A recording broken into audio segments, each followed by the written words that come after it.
Hey everyone, welcome back to the show. I'm Jessie, and today we've got a really fun one. We're going to break down 5 phrases you hear all the time. Things like, I'm not entirely convinced, or that's easier said than done. Little phrases, but honestly, they carry a lot more weight than we give them credit for. And to help me unpack these, I've got my friend Henry here with me. Henry, welcome to the show. Thanks for having me, Jessie. I'm genuinely excited about this one because these are phrases I use constantly, without ever really stopping to think about what they mean. Right, that's exactly the point of today's episode. We're going to slow down, look at what these phrases actually mean, why we reach for them, and how understanding them better can change the way we communicate with the people around us. Sound good? Let's do it. All right, let's start with the first one. I'm not entirely convinced. Henry, when someone says that to you directly, what's your gut reaction? Honestly, in the past it used to sting a little. It felt like rejection, like they were shutting the door on me. That's such a common reaction, and I think it's worth pausing on. Because I'm not entirely convinced is not the same thing as no. It's not rejection at all. It's somewhere in the middle. So it's more like, I'm still processing this? Exactly. Think of it as an open door, not a closed one. Let me rephrase it for our listeners. Instead of hearing, I don't believe you, try hearing, I need a little more before I get there. That's actually a really healthy way to think about it. It means the person is still engaging, still thinking critically, instead of just shutting down the whole conversation. Right. And there's a cultural layer to this too. In a lot of conversations, doubt gets read as stubbornness or as a hidden no. But that's not always fair. Someone can be completely open-minded and still need one more piece of information, one more example, or a little more time before they land somewhere. So what's the move here? If I hear this from someone, what should I actually do? Don't get defensive. Instead, ask a simple question. What would help you get there? That one question turns a stalled conversation into a real dialogue instead of a standoff. I like that a lot, because it shifts the energy. It goes from, I have to defend myself, to, let's actually solve this together. Exactly. And that shift alone can save a lot of arguments before they even start. Okay, next one. And I think everyone listening has said this at least once this week. That's easier said than done. Guilty as charged. I say this constantly, maybe too often. Same here. And honestly, most of the time it's true. Talking about a goal is easy. Actually doing the work behind it is the hard part. But I feel like sometimes we use it as an excuse too, almost as a way to avoid starting. That's such a good point, Henry. And I want to dig into that.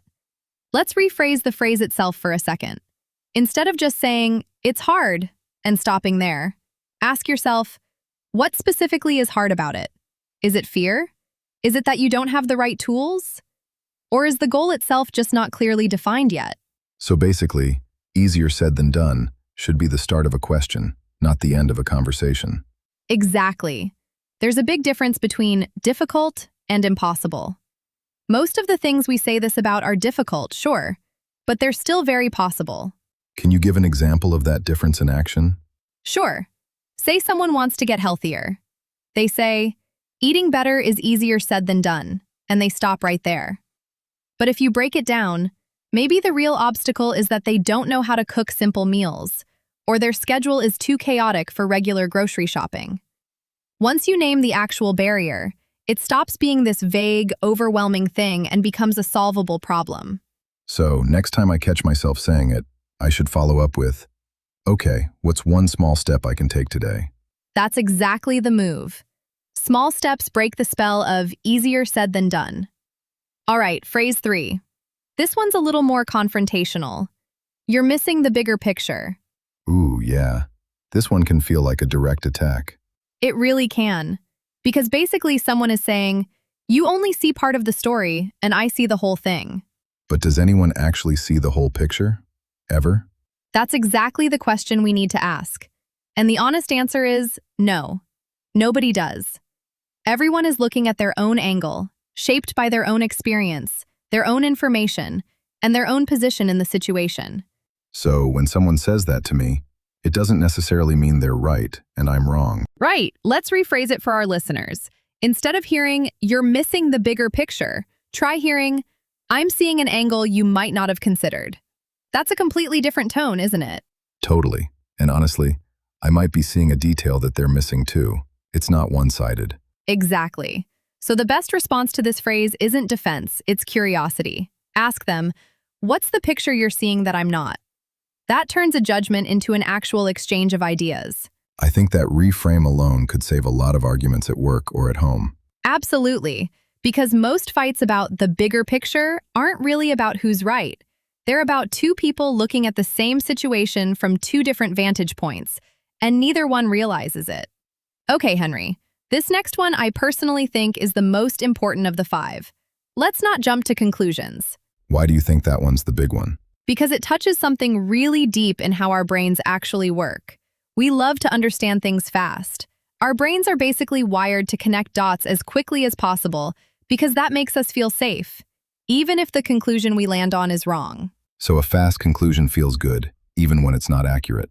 Exactly. It's like building a house on sand. It stands for a while, right up until new information comes in, and then the whole thing collapses. Can you give us an example? Sure. Say your friend hasn't replied to your text in 2 days. The first thought that pops into your head might be, they're mad at me, or they're ignoring me on purpose. But maybe they're just genuinely busy. Maybe their phone broke. Maybe they're dealing with something in their own life that has absolutely nothing to do with you. So, don't jump to conclusions doesn't mean never make a judgment. It means give yourself time. Gather more information before you decide. Ask before you assume. quick judgments save time, but they cost accuracy. And sometimes they cost relationships. I think almost everyone listening right now can think of a fight they had that started from an assumption that turned out to be completely wrong. Definitely. I know I can. All right, last one, and I think it might actually be the most beautiful phrase on this whole list. I'll give you the benefit of the doubt. Why do you call it beautiful? Because this phrase isn't just about thinking clearly, it's about trust. When you say this to someone, you're basically saying, I trust you enough that I'm willing to delay my judgment until you can explain yourself. That's actually really generous when you put it that way. It is. It's not naive at all, it's generosity. It's an acknowledgement that things aren't always clear right away, and that the people we trust deserve a real chance to explain before we judge them. But I imagine there's a limit to that, right? You can't just give everyone infinite benefit of the doubt no matter what. Great catch. And yes, there absolutely is a limit. The benefit of the doubt isn't a blank check. It doesn't mean ignoring clear evidence sitting right in front of you. It means you don't jump straight to the worst possible interpretation. You leave room for the other person to explain themselves first. So it's trust, but with boundaries. Exactly right. Trust with boundaries. Okay, Henry, let's wrap this up. 5 phrases, 5 different ways of handling uncertainty. Can you sum them up for our listeners? Sure. I'm not entirely convinced reminds us to keep an open mind. Easier said than done reminds us that action is harder than intention, and that we should name the real obstacle instead of hiding behind the phrase. You're missing the bigger picture invites us to exchange perspectives instead of assuming we're right. Let's not jump to conclusions, asks for patience before judgment. And I'll give you the benefit of the doubt gives generosity, with limits, to the people around us. Perfectly said. And if you notice, there's one thing all 5 of these phrases have in common. Humility. Exactly. Humility that not everything is clear right away, that not every belief we hold is final, and that not every first judgment we make is the correct one.